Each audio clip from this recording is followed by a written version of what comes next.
This is The Locker Room on News 3.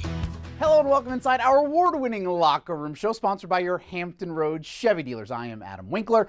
Megan Plain has the night off. Well, if you haven't sucked up to your supervisor yet, it's probably too late, seeing as there are only 36 minutes left in the 2020 edition of National Bosses Day. But maybe you can be like Alabama head football coach Nick Saban and celebrate it a whole bunch. Saban celebrates National Bosses Day every time he matches up with one of his former assistant coaches. Every single time. The iconic bench boss is 21-0 all time when his team faces a school coached by someone who used to work for him. Total boss move. Tomorrow, Saban's squad squares off against another one of his former assistant coaches. But Saban might not even be there, folks. In a game to be broadcast right here on News 3, second-ranked Alabama hosts number 3 Georgia, a squad coached by Saban's former defensive coordinator, Kirby Smart. But the Bama head coach, who tested positive for COVID-19 earlier this week, can only be on the sideline if he produces 3 consecutive negative tests. He's already tested negative yesterday. The iconic bench boss downplayed his absence should he have to miss the game of the year.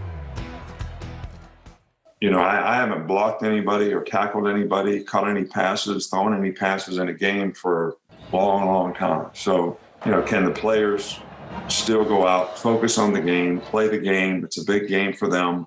Our goal as coaches is always to get them in the best position they can be in to be able to have success. Bama opened as a 6-point favorite against Georgia. In light of Saban's situation, though, Crimson Tide now favored by just 4.5 points.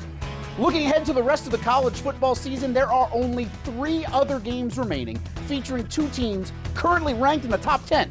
So if you get a chance to watch 2 in the top 5, just lock it in on Channel 3 tomorrow night. Kickoff from Tuscaloosa, set for just after 8 p.m. Our CBS coverage gets going at 7:30. Now, Bama and Georgia, not the only top 5 teams playing in prime time tomorrow. 5th-ranked North Carolina is on the road at Florida State. Yes, the Tar Heels football team is ranked number 5 in the nation. It's the first time UNC has been this high in the Associated Press top 25 poll since '97, which was the final year of head coach Mack Brown's first tenure in Chapel Hill. This is year 2 of stint number 2, and Mack says he wants the Tar Heels to do what Tar does, stick. Right now, when people put up the top 5 and they see the other 4, they say, yeah, I got it. And then they see North Carolina and said, what are they doing in there? I mean, where'd that come from? We want it to be where when they put us in there, we've earned that right. And if we don't play well, we'll be out fast. Carolina is a 2-touchdown favorite in Tallahassee tomorrow night. Strangely enough, the Heels' last game as a top 5 team, also against Florida State in primetime back in 1997. Hey, let's jump to the NFL now. Washington head coach Ron Rivera is not afraid to shoot straight, especially about expectations. When he was hired in January, he admitted this likely would not be a quick rebuilding job up in the nation's capital. And folks, that was before benching his starting quarterback 4 games into his first regular season. So now, with a 1-4 record, the Burgundy and Gold have the 2nd worst point differential in the entire NFL. In most games, they haven't had a chance. But because the NFC East division is so darn bad, and the team's next 5 games are all against squads with losing records, Rivera feels that Washington can win the division and make the playoffs. There's an interesting stretch right now. There's 5 games that are very impactful and that we have an opportunity and a chance. I've changed my approach to it.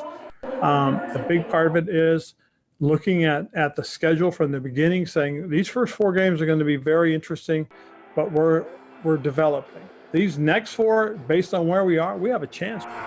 Yeah, the odds makers might not agree. Washington is a 3-point underdog Sunday at the winless New York Giants. The opposite of a winless Sunday right here on News 3. We've got an AFC North grudge match.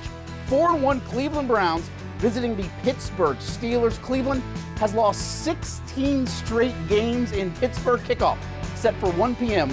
live on News 3. Gotta appreciate Ron Rivera's optimism. The team is sitting here at 1-4, but hey, we stink, but so does the division. That's kind of what he's thinking. That is his philosophy. We're lame, but so are these other guys, okay? And you can't help but root for them now because they're such the underdog right now. I mean, with everything they've had to deal with, yeah. they should beat the Giants Sunday, too. I hope so. Thanks, Wink.